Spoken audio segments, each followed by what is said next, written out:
Assalamualaikum warahmatullahi wabarakatuh. Kami dari kelompok 4. Pada pembahasan kali ini kita akan membahas secara garis besar aliran-aliran dalam filsafat. Apakah aliran-aliran filsafat itu? Filsafat ilmu merupakan pengkajian mengenai sebuah ilmu, baik itu ciri substansinya, memperolehnya, ataupun manfaat ilmu bagi kehidupan manusia. Pengkajian tersebut tidak terlepas dari acuan pokok yang mencakup dalam bidang ontologi, epistemologi, dan aksiologi. Ontologi merupakan ilmu yang membahas mengenai esensi dan hakikat dari sesuatu. Ontologi mempertanyakan dari yang ada, seperti apakah bumi itu, apakah matahari itu, dari manakah alam semesta itu, dan pertanyaan-pertanyaan lainnya. Lalu, apa sajakah aliran-aliran di dalam ontologi? Monoisme. Aliran monoisme menganggap bahwa hakikat asal dari seluruh kenyataan itu hanya satu, kemudian terbagi menjadi dua aliran, yaitu aliran materialisme dan idealisme. Materialisme. Aliran materialisme beranggapan bahwa sumber yang asal itu adalah materi. Thales mengatakan bahwa air adalah sebuah substansi terdalam yang merupakan asal mula dari segala sesuatu. Pemikiran Thales ini dianggap sebagai kegiatan berfilsafat pertama, karena Thales mencoba menjelaskan sesuatu tanpa berpatokan pada mitos melainkan kepada cara berpikir rasio manusia.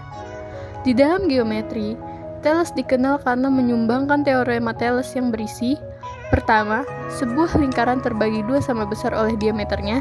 Kedua, sudut bagian dasar dari sebuah segitiga sama kaki adalah sama besar. Yang ketiga, jika ada dua garis lurus bersilangan, maka besar kedua sudut yang saling berlawanan akan sama. Yang keempat, sudut yang terdapat di dalam setengah lingkaran adalah sudut siku-siku. Dan yang terakhir, sebuah segitiga terbentuk bila bagian dasarnya serta sudut-sudut yang bersinggungan dengan bagian dasar tersebut telah ditentukan. Idealisme. Aliran idealisme beranggapan bahwa hakikat itu berasal dari roh atau jiwa, yaitu sesuatu yang tidak berbentuk dan menempati ruang.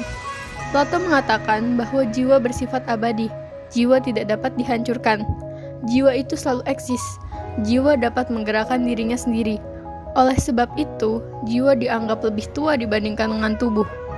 Bagi Plato, yang disebut manusia atau pribadi adalah jiwa sendiri, sedangkan badan oleh Plato dianggap sebagai alat yang berguna sewaktu masih hidup di dunia ini.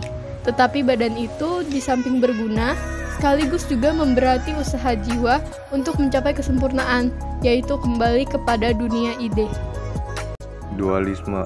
Aliran dualisme berpendapat bahwa terdapat dua macam hakikat sebagai asal sumbernya, yaitu hakikat materi dan hakikat rohani. Menurut René Descartes, badan jiwa itu terbentuk dua substansi lengkap yang saling mempengaruhi.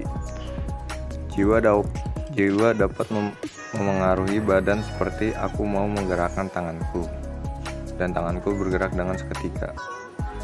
Jika aku takut, jantungku akan berdebar lebih cepat. Jika aku marah, mukaku menjadi merah. Begitu pula badan terdapat mempengaruhi jiwa. Jika aku lelah secara fisik, maka semangatku terasa lesu.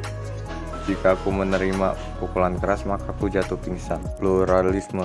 Aliran pluralisme berpandangan bahwa realitas tidak hanya terdiri dari satu substansi saja, melainkan terbentuk dari banyak substansi majemuk. Empedokles mengatakan bahwa substansi yang ada itu terdiri atas 4 unsur, yaitu tanah, air, api, dan udara. Semua benda yang ada di alam semesta ini terdiri dari keempat unsur di atas. Walaupun komposisinya berbeda-beda, ketika terjadi perubahan dalam suatu benda, maka akan ditentukan oleh kadar unsur yang terkandung di dalamnya. Nihilisme. Aliran nihilisme meyakini bahwa segala sesuatu itu tidak ada. Gorgias memberikan 3 proposisi tentang realitas. Pertama, tidak ada sesuatu pun yang eksis. Realitas itu sebenarnya tidak ada. Kedua, bila sesuatu itu ada, ia tidak dapat diketahui. Hal ini disebabkan oleh penginderaan itu tidak dapat dipercaya. Penginderaan itu sumber ilusi. Ketiga, sekalipun realitas itu dapat diketahui, ia tidak akan dapat diberitahukan kepada orang lain. Jika kita berpikir cukup lama tentang ide tertentu, berapapun kuatnya ide itu, pada awalnya atau seberapa luas diterima, kita mulai meragukan kebenarannya. Kita juga dapat mulai meragukan apakah mereka yang menerima gagasan itu benar-benar tahu atau peduli apakah gagasan itu benar atau tidak. Agnostisisme. Aliran agnostisisme merupakan paham pengingkaran atau penyangkalan terhadap kemampuan manusia untuk mengetahui sebuah hakikat, baik materi maupun rohani. Kemampuan untuk mengetahui secara pasti eksistensi dan esensi dari sesuatu yang transenden disangkal, karena mustahil bagi pikiran manusia. Oleh sebab itu, aliran ini menganggap pengetahuan manusia terbatas pada barang-barang material di dunia ini saja. Epistemologi. Epistemologi merupakan ilmu yang membahas bagaimana sumber pengetahuan manusia diperoleh, dari manakah sumber pengetahuan itu berasal, apa yang disebut kebenaran pengetahuan itu sendiri, maka epistemologi yang akan menelaahnya. Adapun aliran-aliran dalam epistemologi. Rasionalisme. Aliran rasionalisme berpendapat bahwa semua pengetahuan bersumber dari akal pikiran. Segala sesuatu harus diukur dan dinilai berdasarkan logika yang jelas. Kebenaran haruslah ditentukan melalui pembuktian, logika, dan analisis yang berdasarkan fakta. Menurut René Descartes, pengetahuan tentang sesuatu bukanlah hasil dari pengamatan, melainkan hasil dari pemeriksaan. Hasil pengamatan merupakan hasil kerja dari indera mata, telinga, hidung, dan lain sebagainya. Oleh karena itu, hasilnya bisa saja kabur atau tidak jelas. René Descartes mengawali pencarian kepastian akan pengetahuan dengan meragukan segala sesuatu, dan dalam meragukan segala sesuatu itu, ia harus eksis supaya dapat ragu. Karena itu, merupakan satu bentuk berpikir yang berarti eksis. Cogito ergo sum, aku berpikir, karena itu aku ada. Aku yang sedang ragu ini disebabkan oleh aku berpikir. Kalau begitu, aku berpikir pasti ada dan benar. Jika ada, berarti aku ada. Sebab yang berpikir itu aku. Menurut René Descartes, berpikir adalah suatu kebenaran yang pasti. Sumbangan rasionalisme tampak nyata dalam membangun ilmu pengetahuan modern yang didasarkan pada kekuatan pikiran atau rasio manusia. Hasil-hasil teknologi di era industri dan era informasi tidak lepas dari andil aliran rasionalisme yang mendorong manusia untuk menggunakan akal pikiran dalam mengembangkan ilmu pengetahuan. Empirisme. Aliran empirisme berpendapat bahwa semua pengetahuan manusia diperoleh melalui pengalaman indera. Empirisme menekankan bahwa ilmu pengetahuan manusia bersifat terbatas pada apa yang dapat diamati kemudian diuji. Menurut John Locke, akal pikiran manusia hanyalah alat penerima dan penyimpan apa yang indera lihat melalui pengalaman. Dalam teori tabula rasa, John Locke berpendapat bahwa manusia lahir ke dunia seperti kertas putih yang belum ditulis, kemudian mengisinya dengan pengalaman sehingga ia memiliki pengetahuan. Rasio manusia hanya berfungsi untuk mengolah pengalaman-pengalaman manusia menjadi pengetahuan, sehingga sumber utama pengetahuan menurut Locke adalah pengalaman. Karena aliran empirisme, lahirlah ilmu pengetahuan modern, penerapan metode ilmiah, dan juga fundamen yang mengawali evolusi ilmu pengetahuan sosial. Kritisisme. Aliran kritisisme menjembatani pertentangan antara teori rasionalisme dan empirisme, bahwa akal menerima bahan-bahan pengetahuan dari empirik yang meliputi indera dan pengalaman. Pengamatan merupakan permulaan pengetahuan, sedangkan pengolahan akal merupakan pembentukannya. Immanuel Kant mengkritisi rasionalisme dan empirisme yang hanya mementingkan satu sisi dari dua unsur, akal dan pengalaman, dalam mencapai kebenaran. Menonjolkan satu unsur dengan mengabaikan yang lain hanya akan menghasilkan sesuatu yang berat sebelah. Kant jelas-jelas menolak cara berpikir seperti ini. Ia berpendapat bahwa masing-masing pendekatan benar separuh dan salah separuh. Memang benar bahwa pengetahuan kita tentang dunia berasal dari indera kita. Namun, dalam akal kita ada faktor-faktor yang menentukan bagaimana kita memandang dunia sekitar kita. Realisme. Aliran realisme menyatakan bahwa objek-objek yang kita serap lewat indera adalah nyata dalam diri objek tersebut. Bahwa entitas yang bersifat abstrak dapat menjadi nyata, realitas, dengan bantuan simbol-simbol linguistik serta kesadaran manusia. Realisme Aristoteles didasarkan pada prinsip bahwa ide-ide atau bentuk bisa ada tanpa masalah. Tidak peduli dapat eksis tanpa bentuk. Aristoteles menyatakan bahwa setiap bagian materi memiliki sifat universal dan khusus.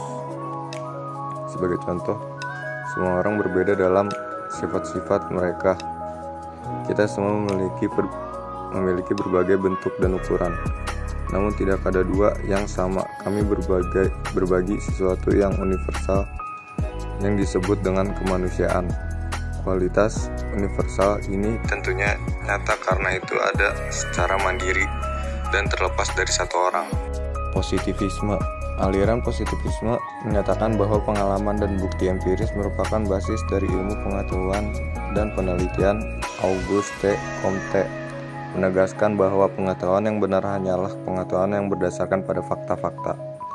Di luar dari fakta-fakta bukanlah pengetahuan, misalnya metafisika.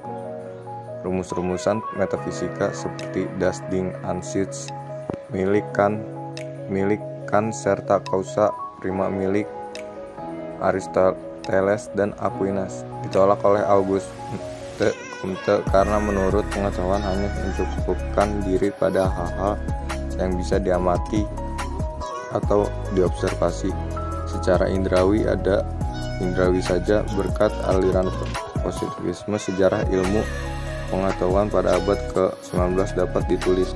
Skeptisisme. Aliran skeptisisme mengajarkan sikap ragu sebagai sikap dasar yang fundamental dan universal. René Descartes memuat teori-teori ilmiahnya pada buku Principles of Philosophy. Pada buku Descartes memulai dengan pernyataan sederhana, yaitu apakah yang pasti. Kemudian setelah dianalisis, banyak yang dianggap pasti ternyata keliru. Banyak yang dianggap meyakinkan justru meragukan. Akhirnya, René Descartes mencapai pada sebuah kesimpulan bahwa kepastian pertama dan satu-satunya yang saya miliki terletak dalam pemikiranku. Cogito ergo sum, I think therefore I am, adalah salah satu ungkapan paling terkenal dari René Descartes. Aliran skeptisisme menjadikan manusia meragu bahwa dirinya dapat menemukan pengetahuan pasti. Kemudian manusia akan terus mencari dan mengejar pengetahuan itu, sehingga bisa membuat dirinya menjadi kritis, berkembang maju, dan menjadi lebih baik. Pragmatisme. Aliran pragmatisme merupakan suatu pemikiran yang mengajarkan bahwa yang benar ialah sesuatu yang membuktikan pada dirinya sebagai yang benar, dengan perantara akibat yang bermanfaat secara praktis. Artinya, untuk menentukan apakah pemikiran dan tindakan itu benar, perlu disesuaikan dengan akibat-akibat yang ditimbulkannya. Jika akibatnya membawa manfaat secara praktis, maka pemikiran itu dapat dianggap benar. William James meyakini bahwa tidak ada kebenaran yang mutlak. Baginya, kebenaran itu bersifat dinamis, tidak statis. Dengan kata lain, jika saat ini benar, belum tentu di masa mendatang juga benar. Sebaliknya, jika hari ini dianggap salah, belum tentu di masa mendatang salah. Bisa saja berubah menjadi benar. Teologi membahas mengenai nilai kegunaan untuk pengetahuan bagi kehidupan manusia. Untuk apa pengetahuan tersebut digunakan? Bagaimana kaitannya antara cara penggunaan tersebut dengan kaidah-kaidah moral? Ilmu adalah pengetahuan yang dirumuskan secara sistematis, dapat diterima oleh akal melalui pembuktian-pembuktian empiris. Ilmu adalah pengkajian sejumlah pertanyaan-pertanyaan yang terbukti dengan fakta-fakta, lalu ditinjau dan disusun secara sistematis hingga terbentuk menjadi hukum-hukum umum. Dari situlah ilmu akan melahirkan kaidah-kaidah umum yang dapat diterima oleh semua pihak. Pseudo-ilmu adalah pengetahuan atau praktik-praktik metodologis yang diklaim sebagai pengetahuan. Namun, berbeda dengan ilmu, pseudo-ilmu tidak memenuhi persyaratan-persyaratan yang disyaratkan oleh ilmu. Karena pseudo-ilmu lahir dari penelaahan objek-objek yang abstrak, Landasan dasar yang dipakai dalam pseudo ilmu adalah keyakinan dan kepercayaan. Tokoh-tokoh filsafat yang mempengaruhi dunia pendidikan. Pemikiran-pemikiran ahli filsafat kian berkembang, dari pengetahuan hingga menjadi sebuah ilmu pengetahuan, dari mempertanyakan mengenai alam hingga mempertanyakan kenapa manusia bisa terbentuk, yang kemudian dapat melahirkan banyak sekali ilmu-ilmu pengetahuan. Ilmu-ilmu tersebut disebarkan melalui pendidikan. Berikut tokoh-tokoh filsafat yang ikut andil dalam dunia pendidikan. Plato digolongkan sebagai filsuf Yunani kuno, lahir sekitar tahun 427 sejarah Masehi dan meninggal sekitar 347 sejarah sebelum Masehi. Plato adalah seorang filsuf dan pakar matematika Yunani, penulis Philosophical Dialogues dan pendiri dari Akademi Platonik Athena. Plato merupakan murid Socrates. Plato menulis tak kurang dari 36 buku yang kebanyakan menyangkut masalah politik dan etika selain metafisika dan teologi. Aristoteles adalah putra seorang dokter yang secara pribadi melayani saja. Aristoteles adalah seorang filsuf, ilmuwan sekaligus pendidik asal Yunani. Aristoteles merupakan murid dari Plato dan guru bagi Alexander Agung, yang menulis tentang berbagai subjek yang berbeda termasuk fisika, metafisika, puisi, logika, retorika, politik, pemerintahan, etnis, biologi, dan zoologi. Aristoteles merupakan bapak ilmu yang beranggapan bahwa ilmu pendidikan dibangun melalui riset pendidikan. Ia berpandangan bahwa ilmuwan hendaknya menarik kesimpulan secara induktif dan edukatif. John Amos Comenius lahir di Ceko pada 28 Maret 1592 dan meninggal dunia pada 15 November 1670. John Amos merupakan seorang filsuf, guru, ilmuwan pendidik, dan penulis. Segala kontribusinya di dunia pendidikan sangat besar, sehingga mendapat julukan Bapak Pendidikan Modern. John Amos mengusulkan sebuah sistem yang membuat proses belajar menjadi menyenangkan. Ia menyebut rancangan pendidikannya Pampedia, yang berarti pendidikan universal. Tujuannya adalah menetapkan sistem pengajaran progresif yang dapat dinikmati setiap orang. Anak-anak seharusnya diajarkan secara bertahap dengan konsep dasar yang meningkat secara wajar, hingga konsep yang lebih rumit. John Locke adalah seorang filsuf, ahli fisika, psikologi, dan politik yang lahir di daerah kecil Warrington di pinggiran Bristol.